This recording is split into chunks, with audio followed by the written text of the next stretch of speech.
All right, so from your progress reports, I've written down some of the questions that you had. So I'm just going to go over some tutorials on the questions. The first question is, how do you make something glow? Now, the good thing about Photoshop is they already have a tool that makes things glow for you automatically, and I'll show you where you get that. So let's say I have my moon layer here, and I want to have this like an outer glow. What you want to go into FX and then open up blending options. Once you open this up, blending options, there are so many different types of blending options out there.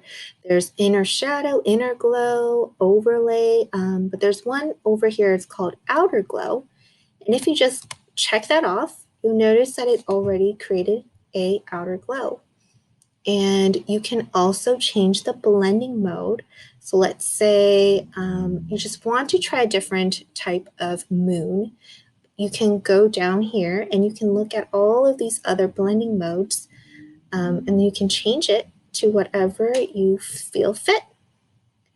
So for me, I really like this vivid light.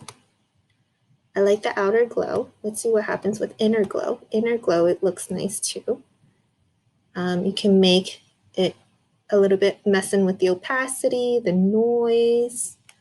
There's a lot of different options. So I encourage you guys to play around with it. And that is how you create a little glow for your objects. So the next question was, how do you make something a little bit transparent? And that's messing with the opacity. So if you, let's say I want to make my moon a little bit more transparent, you're just going to be on that layer, and up here in opacity, you just bring it down, and you'll notice that it is now more transparent. So the next question is, how do you make something blurry? So let's say that I want to make my hand in ocean, this whole picture pretty blurry. What you can do is go to Filter, Blur, and go to Gaussian Blur. And you can increase this to however you want. It's at 300 right now, which is a lot. So if you bring it down a little bit, you can just kind of find which blur that you want. And then if you like it, you just press OK. But let's say you just want the hand to be blurry. There is an option for just a blur tool right under the paint bucket tool. It might be under sharpen tool or smudge tool, because it's all the three tools are under one. I will say the blur tool, it does blur it out, but it's just very subtle. So you do have to like constantly mess around with it and just keep painting it until it really does become blurry. Let's say you want to make it really, really blurry, like almost to a smudge. And there is the smudge tool that you can use. So it acts like a paintbrush, and you can kind of just smudge it like this.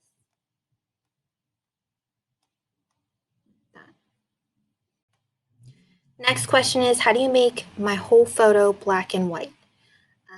What you want to do is come over here on your layers panel, go to this half a circle over here, and then you click on black and white. And that will change your whole entire photo black and white. And you can now go into properties and basically mess around with the properties a little bit to your liking.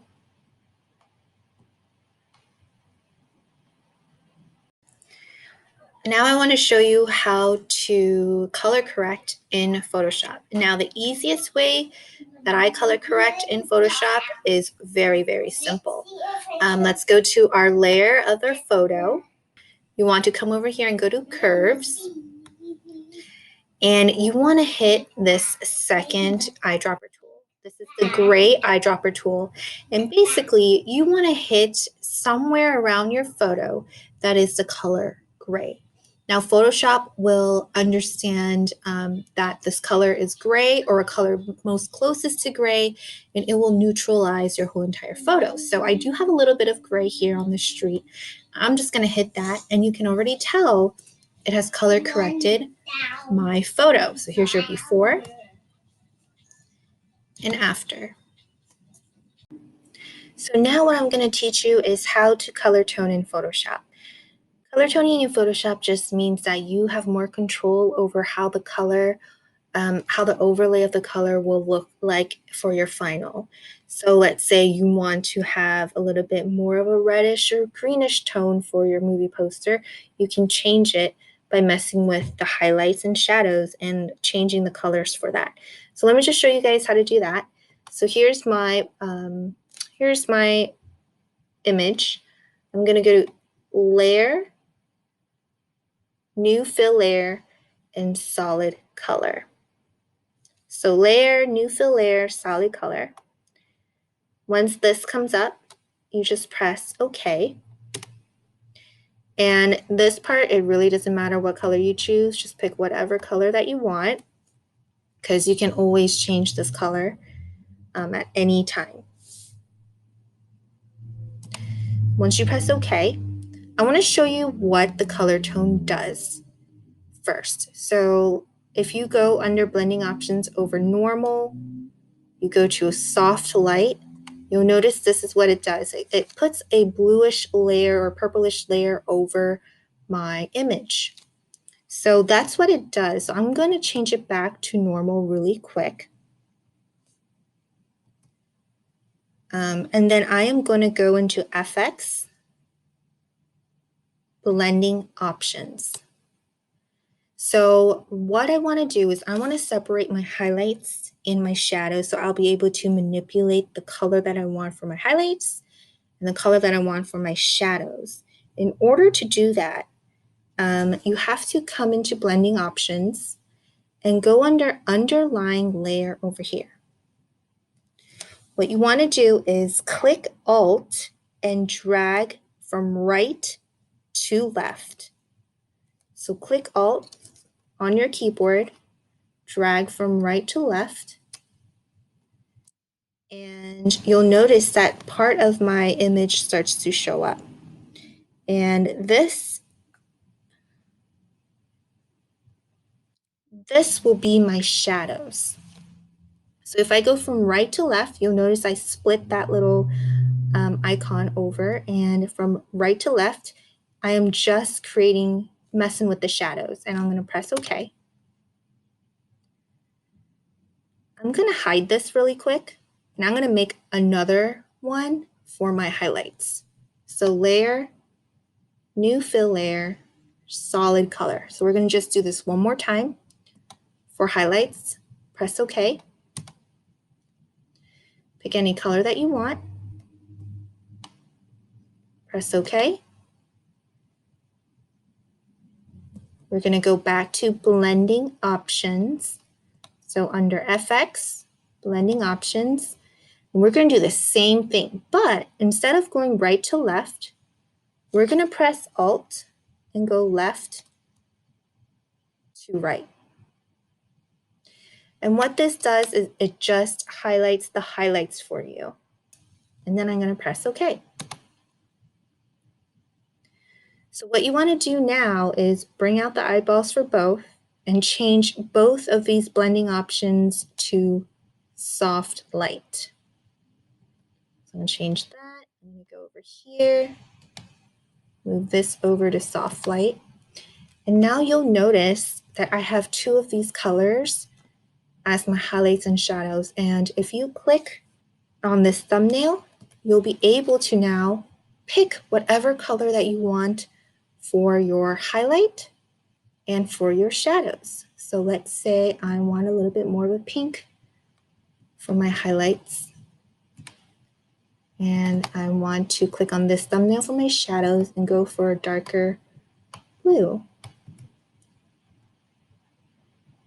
So the reason why this is really good is you can just click on the thumbnail, and let's say you just want to change it to a yellow highlight. then it could be so easily done, and it's just so easy to use.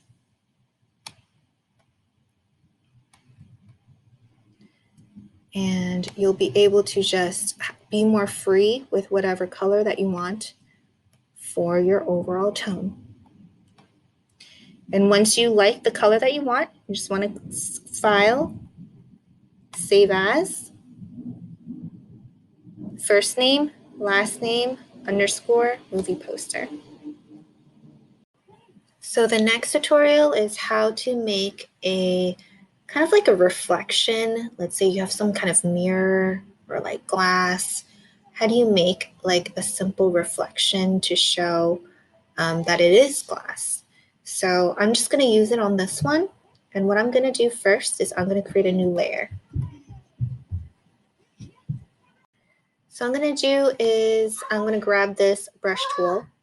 You'll be able to create a different brush when you open up this folder. And there's so many different types of brushes you can use. I think I'm going to use like this kind of brush right over here. And then you can also manipulate the brush like this.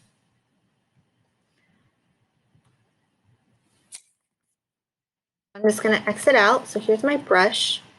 Remember, you can use your bracket tools to make it bigger and smaller. And I'm going to make sure I'm on my paintbrush tool. I'm on my color white of my foreground.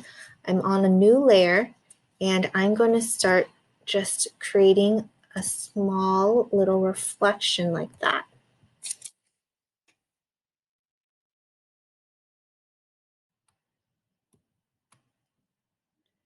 And then I'm going to go into Filter, Blur, Gaussian Blur. And this will kind of just blur out my, my paintbrush tool. Give it a little bit of a reflection. And then once it's to your liking, you can press OK.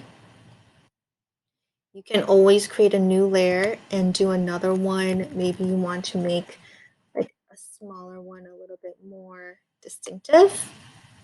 Then you can create another layer, make another white stroke, go to Filter, Blur, Gaussian Blur, and then maybe you want that one to be a little bit less pixels.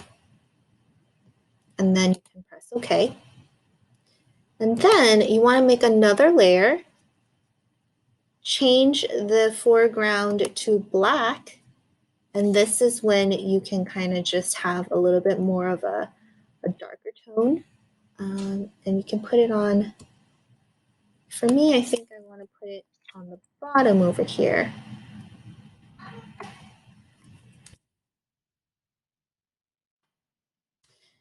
You can go to Filter, Blur, Gaussian Blur again.